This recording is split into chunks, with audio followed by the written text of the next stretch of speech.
We get a bit more filler until we get to episode 37, where Daita just eats a boatload of curry. Moving on. I'm just kidding. We actually get an encounter between the Go Rangers and the Black Cross Führer in this episode, which leads to a trick of false Go Rangers. This means that they have the ability to have more than one set of Go Rangers, so what is preventing them from having multiple squads? And in fact, there doesn't seem to be any morphing grid equivalent in Sentai from my research either. So that's not even a reasonable excuse that more than one of the same power is dangerous, therefore making me scratch my head even more. A few episodes later, we have the status quo really get shaken up.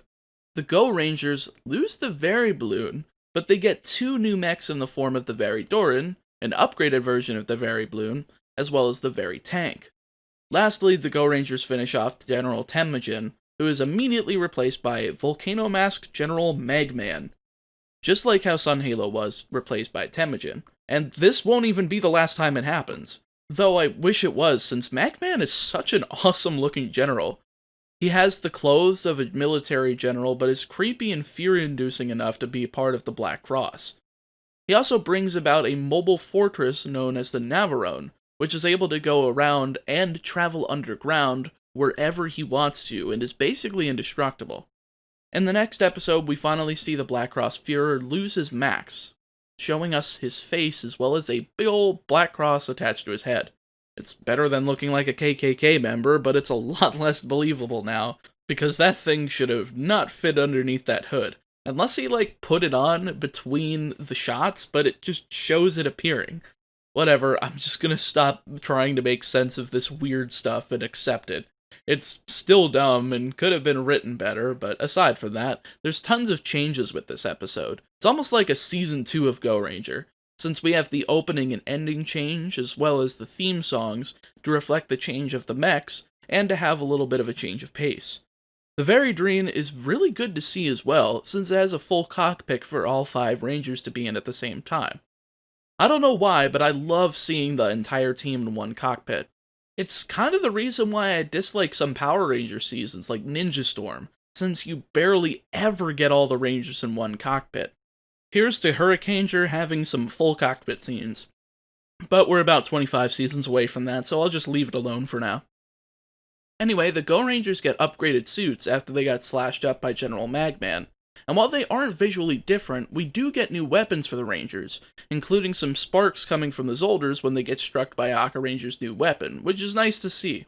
They also get a new finishing move in the form of the Go Ranger Hurricane, since Peggy built a new ball earlier in the episode to accompany the new suits they were receiving.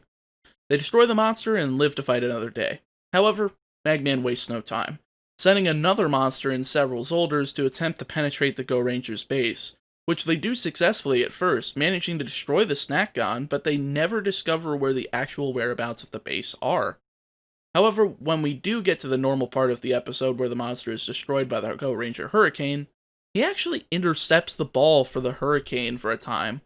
I really liked this, and it showed that the enemy is perhaps getting smart to the Go Ranger's strategies.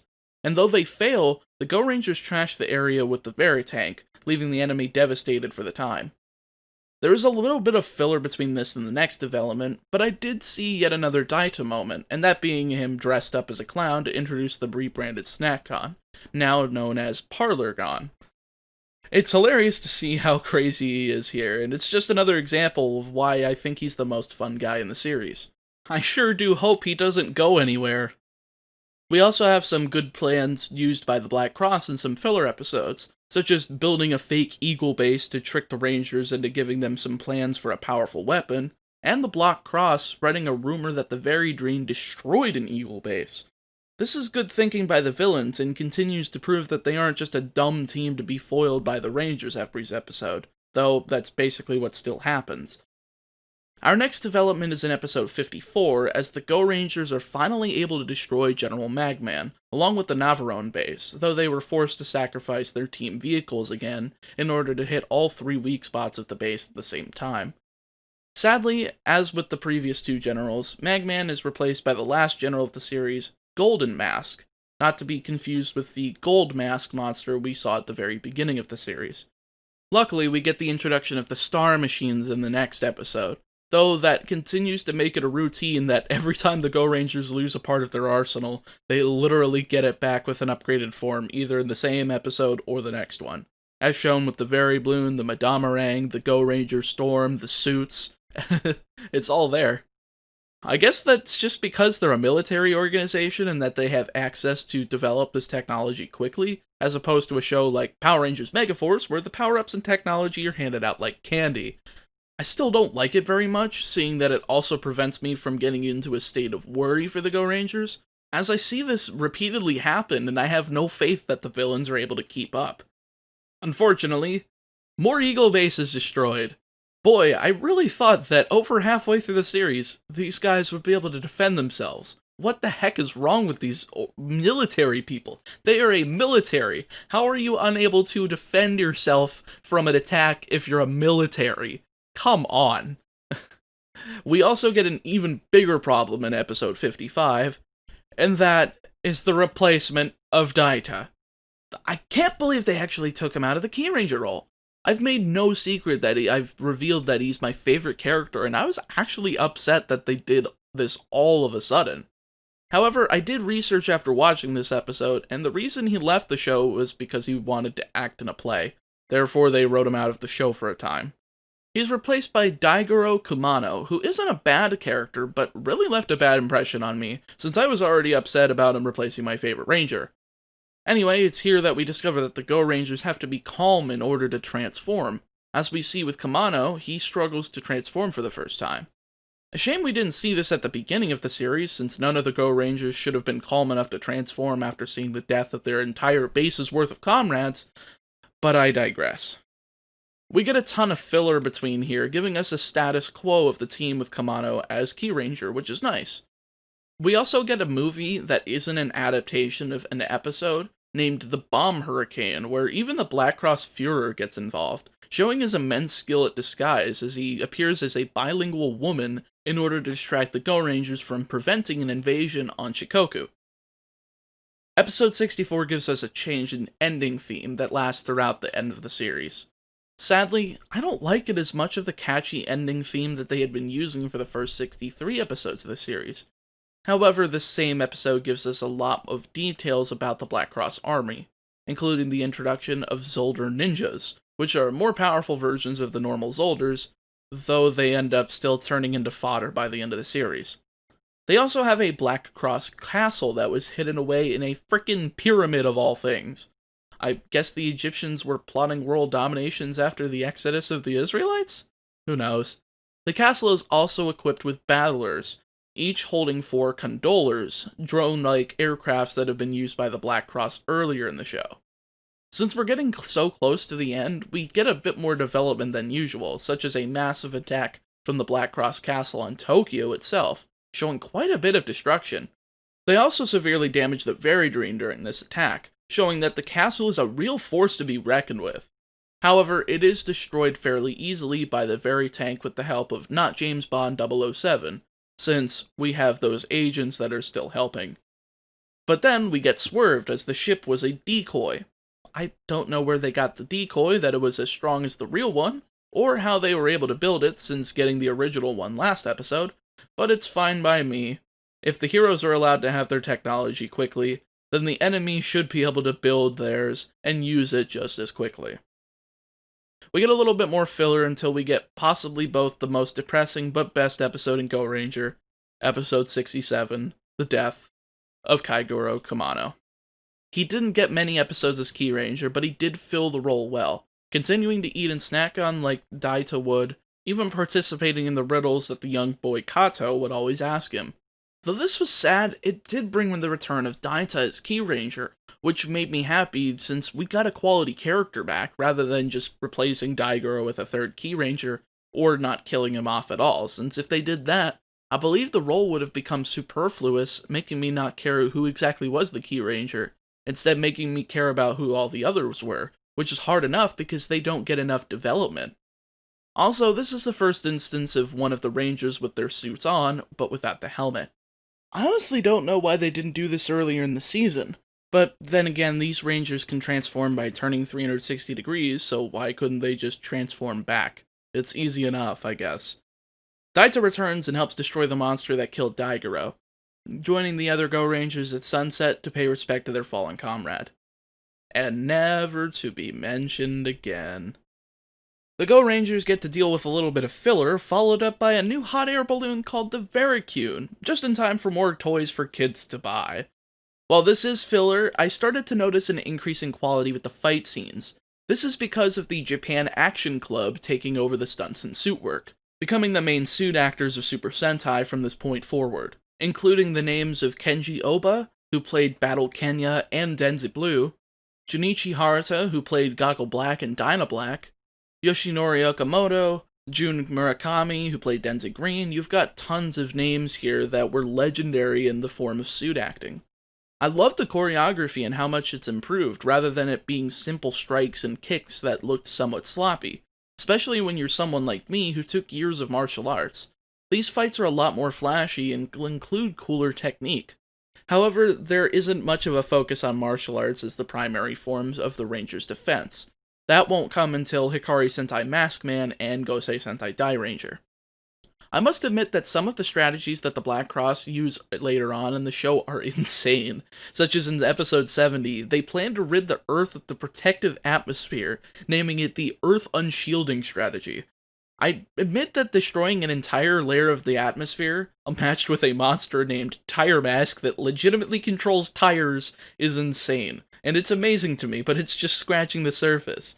The next episode has a piano monster that causes illusions with its music, which I can't even begin to comprehend. It's music causing visual illusions. Why? I mean, not really. It's projections. Later on in the episode they show that, but it's still a wild plan to begin with.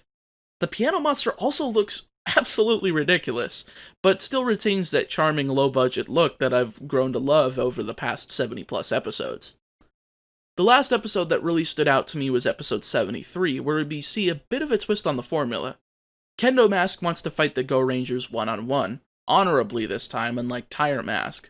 He's actually successful, getting through Mido, Momo, Ki, and Ao Ranger before getting ambushed by Zolders against Aka Ranger.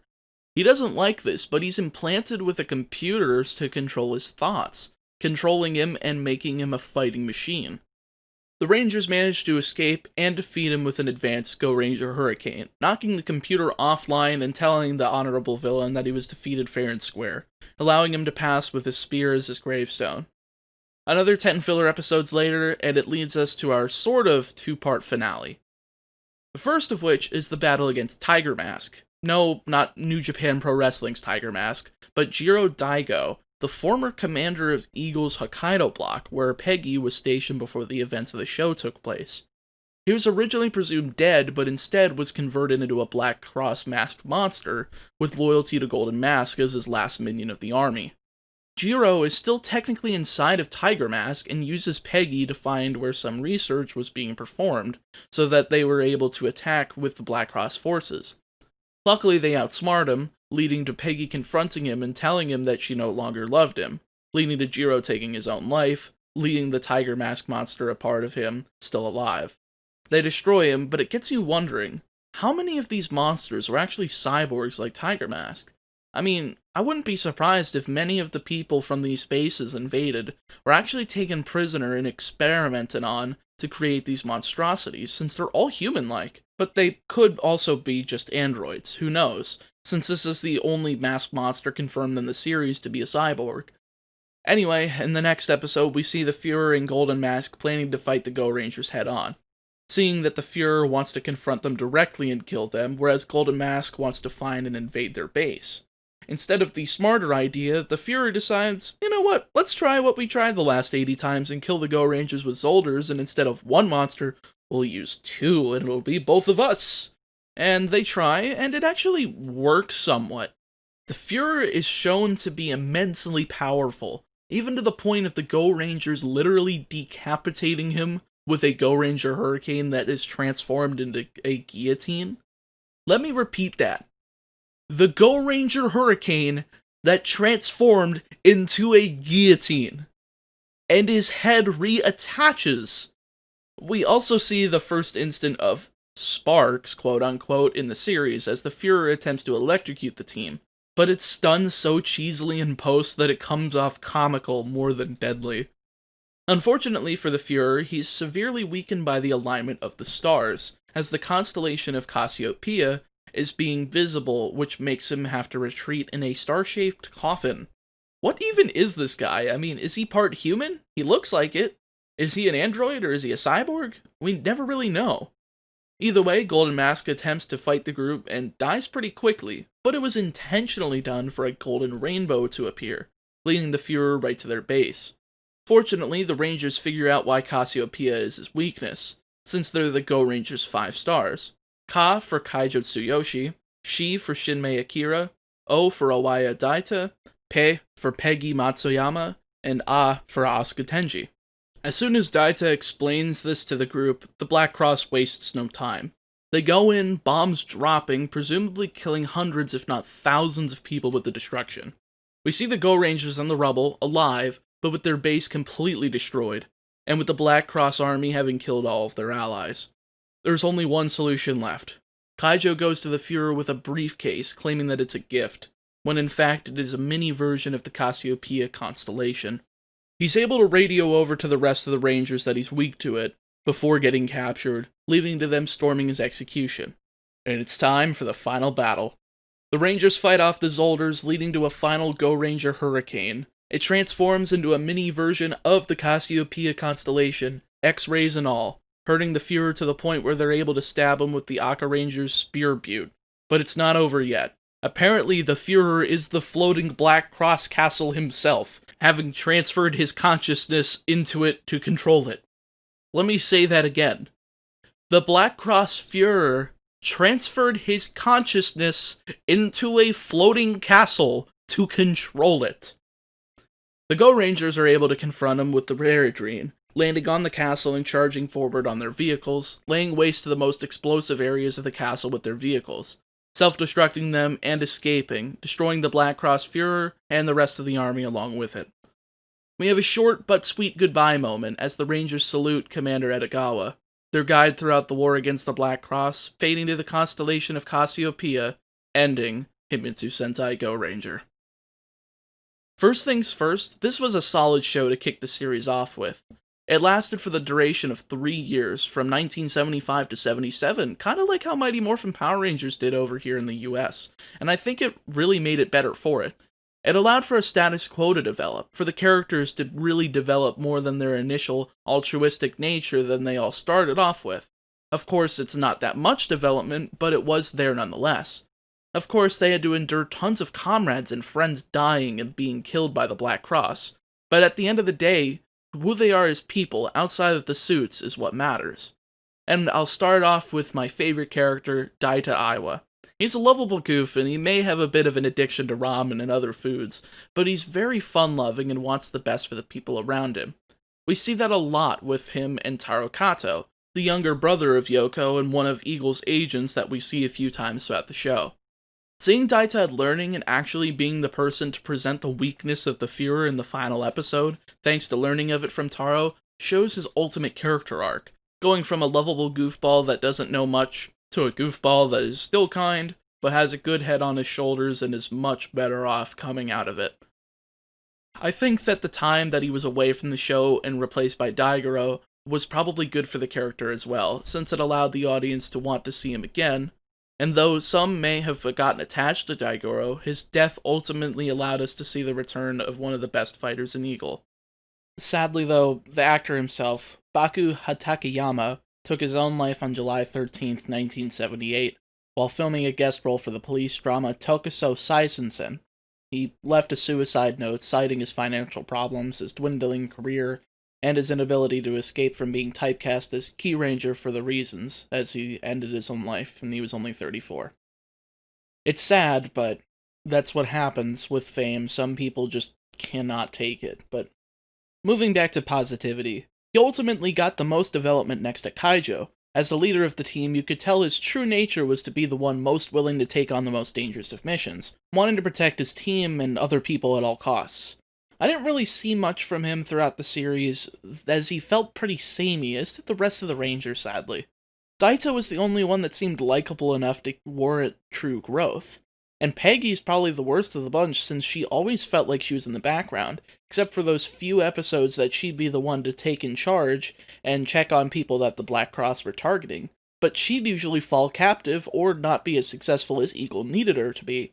It made her feel like a secondary character that needed the team and couldn't do things on her own. Asuka and Shinmei also felt the same way as Peggy, just not as bad. I didn't get much out of them aside from their initial motivations, and for a long show, that's really a big problem. At least I remember Shinmei for being second in command and for being the tech person of the team, controlling the various large mechs like the Veradrine and Veracune, but not much other than that. Though I did find it weird that with Asuka that he was 17 years old when recruited. I know we've had child rangers on both the side of Sentai and Rangers, like with Kiba Ranger, Turbo Blue, and the entire Tokyuger team, you get the drift. I know that they're much younger and more light-hearted seasons though, aside from Kiba Ranger, that was still kinda weird. But seeing someone so young in comparison to the rest of the team in Go Ranger really showed that he wasn't on the level of the others, even though he provided great support in battle against the Black Cross. It's sad because you think that as a team show that all of the characters would get similar character development, but instead Daita got all of the character development, and the rest of them essentially only got basic traits and the little bits of development to said traits. However, I do find it funny that the commander of the series, Commander Edogawa, had some of the best character moments in the show next to Daita, protecting the Rangers from the Black Cross with the disguised snack gun, acting like he was completely oblivious to it all, even going so far as to needing rescue in an episode. I did notice a theme throughout this series, though, and that was reality versus fantasy, mostly in the technological department. The Rangers had suits that could protect them, weapons used to kill Zolders and mass monsters, and a plane and hot air balloon with different gadgets equipped so that they'd be able to save people in their times of need. Whereas the Black Cross Army used androids and cyborgs, things that we won't see in reality as much, aside from his prosthetic limbs and the like. Their boss was able to magically reattach his head after being guillotined. He was able to transform himself into a floating castle. It was outrageous what the villains could do, but the Rangers were able to fight them off, proving that the human spirit could overcome heavily stacked odds. There were also themings of order versus chaos, as the Rangers would be orderly, having layers to their plans against the Black Cross, and you could even see it in their headquarters and the snack shop used to hide it, whereas the Black Cross were always in flux, changing their commanders throughout the show, and the looks of the Führer changed twice throughout the show. They had multiple bases of operations, the cave, the Black Cross castle when that was destroyed, the Navarone. There was always some sort of significant force moving them back and forth, but they still felt like a threat that could do massive damage on society if they weren't prepared. But the Go Rangers were prepared, and that's the reason they won out in the end of the show. I also enjoyed the realism that the show provided. Unlike how the suits were able to protect you from literally everything until they get overloaded and the characters powering down, these suits are made for protection and hiding their identities, despite the fact that the Black Cross learns of their identities pretty quickly, hence why most of their plans hinged on them finding their base and attacking, especially towards the end. I may have ragged on this series a bit, but that's because it's the first show of a long-running series that didn't have much precedent to go off of. Kamen Rider, the single hero show of Toei, had only started 4 years earlier, so there was still learning to do. However, come back next month as we see how they attempt to improve the show in Jacker Dengi Ketai. Thank you so much for watching the video. If you enjoyed this, make sure to click on the other videos on screen, you'll probably enjoy them too. And if you really enjoyed this video and want to help support me making more content like this, be sure to join my channel as a member to get access to videos 24 hours early, as well as to my Patreon, where you can get access to the same 24-hour early privilege, along with many other cool perks such as tabs for my covers and medleys, challenge requests, private chats, and other cool stuff. Stay safe, stay healthy, I'll see you next time.